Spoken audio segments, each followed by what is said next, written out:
paano kung ang pwesto mo o yung tindahan mo maraming nakapaligid na malalaking kakumpetensya? So, paano mo ito nilalabanan?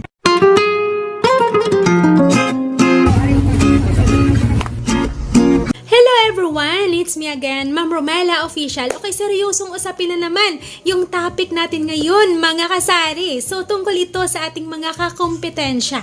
So, marami ang nagsasabi na kung mahirap daw magtayo ng business sa probinsya, mas mahirap daw talaga sa bayan or sa city. So, alamin natin kung bakit. So, meron tayong napagtanungan, both city at saka province na namumuhunan. So, sabi nung nasa city, sabi niya, mahirap daw sa city magtayo ng ganitong tindahan, sari-sari store, dahil napakarami daw ng kakumpetensya. At hindi lang basta kakumpetensya, mga higanting kakumpetensya like supermarket, di ba? So nagiging David versus Goliath yung dating natin doon kapag doon daw tayo nagtayo ng ganitong tindahan. So ang advantage lang daw doon dahil maraming tao. So may maligaw talaga sa tindahan mo, parang ganon. So doon naman sa napagtanungan natin na namuhunan sa probinsya, ang sabi niya naman, mahirap din daw sa province magtayo ng business dahil kukonti yung mamimili. So ang kagandahan naman daw dito, dahil daw wala ka daw gaanong kakumpetensya.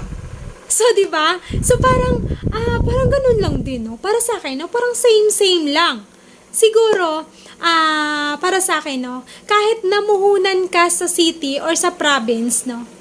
Siguro gumawa ka na lang ng diskarte kung paano mo malabanan yung mga kakumpetensya na yan. So, ano-ano nga ba ang ating mga kailangan gawin or mga diskarte sa ating tindahan para hindi tayo mapag-iwanan or hindi tayo mawalan ng customer? So, ito kwento ko sa inyo, no? Dito sa amin, marami din pong kakumpetensya kami. Pero dumating sa point na merong nagtayo ng malaking tindahan, as in supermarket talaga. So, malapit talaga sa amin. Sabi ng mga kahit mga customer, no, nagsasabi sa amin na naku, ano daw, baka maiwanan kami or baka yung mga customer namin ay lilipat doon. Or naging concern sila sa amin na dahil bakit daw pinayagan ng aming dito, no, na may pumasok or mamamatay daw ay yung mga maliliit na tindahan kapag pinasok ka na or may nagtayo ng malaking supermarket dito. Paano daw kaming mga maliliit? Yun ang sabi sa amin. So kami din, parang napanghinaan din kami ng loob, no? Yun din ang nasa isip namin. Bakit nagkaroon kami ng ganito kalaking kakumpetensya? Paano naman na ang aming business or ang aming tindahan? Kikita pa ba to? No, so dumating sa point nga nagbabalak na ako magbawas ng tauhan dahil na parang na sa isip ko na sigurado na babagsak yung aming kita, no? Or wala na akong pansweldo. Yun ang iniisip ko.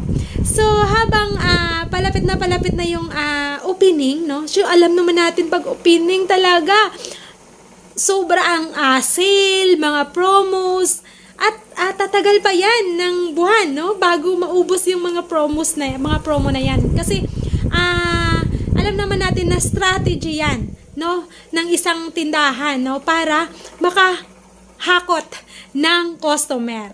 So, doon na. Dumating na yung time na nag-open na nga.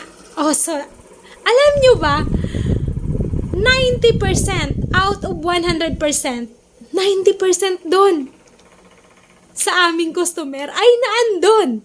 Diba? Talagang lulupay-pay ka talaga at mawawalan ka talaga ng pag-asa. So, ayun na. So, umabot ng 2 linggo, ganyan yung galawan ng aming tindahan. 10% na lang yung natira namin na customer. Out of 100%, 10%, 90% andun lahat. So, ang dami ko nang iniisip, no? Ang dami nang iniisip na mga negative, no? Negative na mga thinking natin. So, nung huli, hindi ako nagpadala sa sa takot dun sa higante naming kakompetensya. Nagutos ako, isa sa mga tauhan ko na pumunta sa supermarket na malapit na yon niyang nag-open. Sabi ko, tingnan nyo nga yung presyo nila. No, so, pinakauna kong pinatingnan talaga presyo. No, so, nung bumalik yung aking sabi niya, ang diferensya daw ng presyo sa amin, yung price nila sa amin, ay nasa 2-3 pesos. Ganyan. Yung or meron nga daw na, basta ganon, 1-3 pesos daw, yung diferensya ng price namin. So, alam nyo ba yung ginawa ko, pinakauna kong ginawa? Nag-check ako ng mga resibo namin, yung mga resibo na linggo-linggo may nagde-deliver kasi sa amin. So, andyan naka-imbak yung mga resibo. Chinek ko yung mga price kung kaya naming tapatan yung bigay ng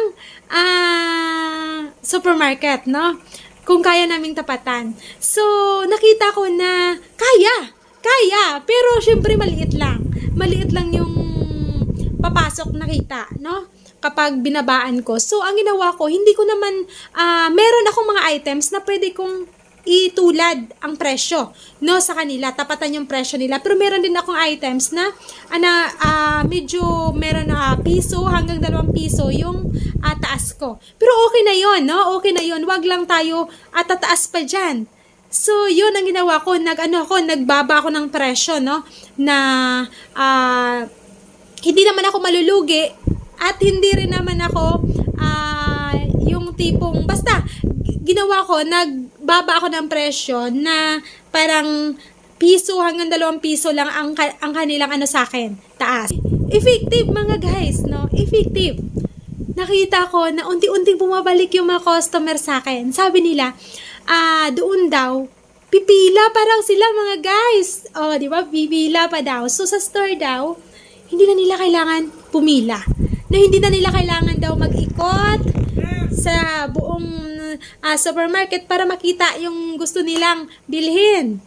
So, sa store daw, total daw, yung presyo ko naman ay hindi naman malayo sa presyo doon. So, piso hanggang 2 piso lang naman yung diferensya. So, ngayon, nakikita ko na talagang unti-unti nang bumalik sa akin yung aking mga suki, no? Bumalik na yung dating sigla ng aking tindahan, no? Dahil sa pinaka number 1 pala, presyo talaga. Presyo. Huwag ka talagang sa mga kompetensya mong mga higante na yan, huwag kang or tapatan mo sila. Tapatan mo sila. Hindi mo man yung talagang nila talaga, no, level nila. Importante lumalaban ka. No, wag mo hayaan na sabi nila nga pinapatay daw ng mga malalaking supermarket, yung mga maliliit lang daw ng mga sari-sari store. So, tayo hindi tayo papayag. Lalaban tayo, mga mi. Kaya kailangan pala para bumaba yung iyong presyo, no, maging kaya mo silang tapatan, kailangan doon ka sa mga, or doon ka kumuha sa mga direct supplier. Yung mga nagsusupply din sa kanila, so doon ka din kumuha. Kasi pag sa karamihan, nakikita ko kasi, karamihan sa mga nagtitindahan, sa supermarket din bumibili ng kanilang mga items na binibenta. So, paano mo matatapatan yung presyo ng malalaking tindahan na yan? Kung sa kanila ka din bibili ng pangbenta mo, syempre, magpapatong ka sa presyo nila. O, diba? So, kailangan maghanap ka ng mga hente, yung talagang mga panel na pumapasok. Kailangan direct supplier talaga ang kailangan mo. So, bago po tayo magtapos, shout out muna sa ating mga kaibigan na sina Ate GV TV, Ma'am Josephine Lazarte Vlog, Sir Aris Maak, Mary Jean Cano Magsayaw, and also Ma'am Richelle Dagit. Thank you po sa palagi po ninyong pagsuporta po sa akin. At sa mga hindi pa po pala subscribe sa aking munting channel, please subscribe my channel and hit nyo na rin yung notification bell para updated kayo sa ating mga bagong upload. Thank you!